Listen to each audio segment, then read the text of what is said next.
సంబంధం లేకోకుండా సరే. గుండె సమస్యలు రావడం అనేది గమనిస్తున్నాము. మ్మ్. ఇవి రావడానికి గల ముఖ్య కారణాలు ఏంటి అంటే, ఒకటి వ్యాయామం లేకపోవడం, అంటే బాడీకి కావాల్సినంత ఎక్సర్సైజ్ లేకపోవడము. గుడ్. రెండోది ఫాస్ట్ ఫుడ్ అంటాం, అంటే ఎక్కువ కొవ్వు శాతం ఉన్న పదార్థాలు, మ్మ్. నూనెలో బాగా వేయించిన పదార్థాలు, మ్మ్. ఇవి తీసుకోవడం వల్ల చిన్న వయసులోనే మనకు గుండె సమస్యలు, అంటే గుండెకు సంబంధించిన వాల్స్ బ్లాక్ అయ్యి హార్ట్ అటాక్ అనేది చూస్తున్నాం. సార్. సో ఇవి ఎలా గమనించాలి, ఎలా వీటిని మనం అరికట్టాలి అంటే, ముఖ్యంగా ఏదన్నా మీకు లక్షణాలు వచ్చినప్పుడు, అది ఛాతిలో నొప్పి కావచ్చు, దడ కావచ్చు, ఆయాసం అనిపించడము, ఇలాంటి లక్షణాలు ఏదన్నా ఉంటే వెంటనే మీ దగ్గరలో ఉన్న హాస్పిటల్కి వెళ్ళి ఈసీజీ అంటాం, అంటే గుండెకు సంబంధించిన ఒక చిన్న పరీక్ష.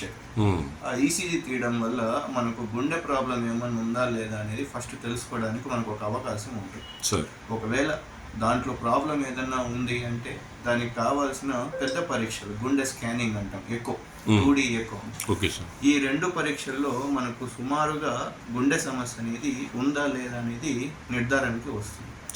సో ఇవి చేయడం వల్ల మనము చాలా వరకు గుండె సమస్యలు, అంటే మేజర్ హార్ట్ అటాక్ రాకోకుండా గుండె సమస్య వల్ల వచ్చే పరిణామాలు, కాంప్లికేషన్స్, ఇవి చాలా వరకు నివారించవచ్చు.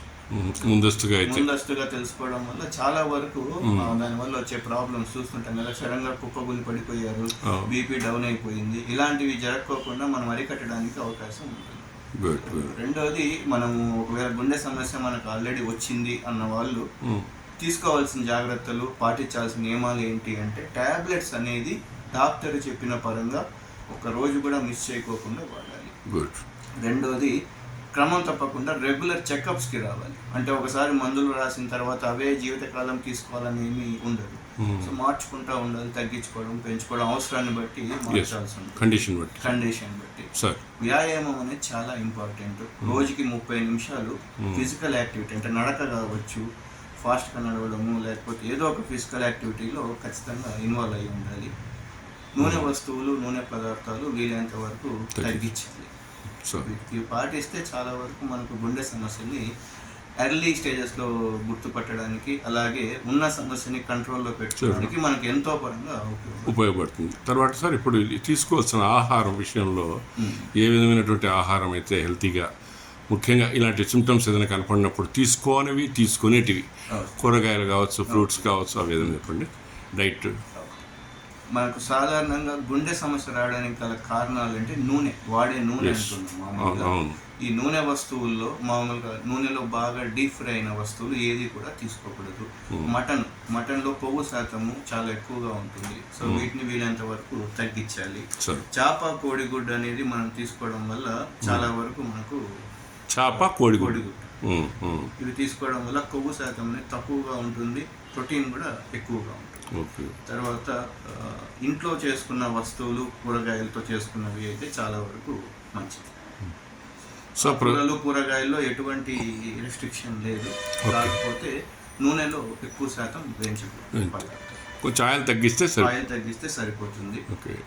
హాఫ్ బాయిల్ కూర రూపంలో మరి ఎక్కువ గుజ్జుల రూపంలో తీసుకోవడం వల్ల కొంచెం బెటర్గా ఉంటుంది. చాలా సంతోషం సార్. ప్రస్తుతము వయసుతో పని లేకుండా ప్రతి ఒక్కరికి కూడా ఈ హార్ట్ అటాక్ అనేటివి కనపడుతుంటే మన పరిసర ప్రాంతాల్లో ముందస్తు చర్యగా జాగ్రత్తలు తీసుకోవటం, మళ్ళీ తర్వాత ఫస్ట్ స్టెప్లోనే జాగ్రత్త తీసుకునే డాక్టర్ చెప్పినటువంటి సలహాలు పాటిస్తూ ఆరోగ్య నియమాలు, వ్యాయామాలు శరీరానికి సరిపడేటివి చేసుకుంటూ ఉంటే మనిషి ఆరోగ్యంగా ఉండి కొంతకాలం జీవించగలిగే అవకాశం ఉంటుంది తెలియపరిచారు. ఈ క్యాంపు సందర్శించిన తర్వాత, మన ఝాన్సీ హాస్పిటల్కి వచ్చిన తర్వాత వీలైనంత వరకు ముందస్తు జాగ్రత్తలు తీసుకుంటే ప్రతి ఒక్కరూ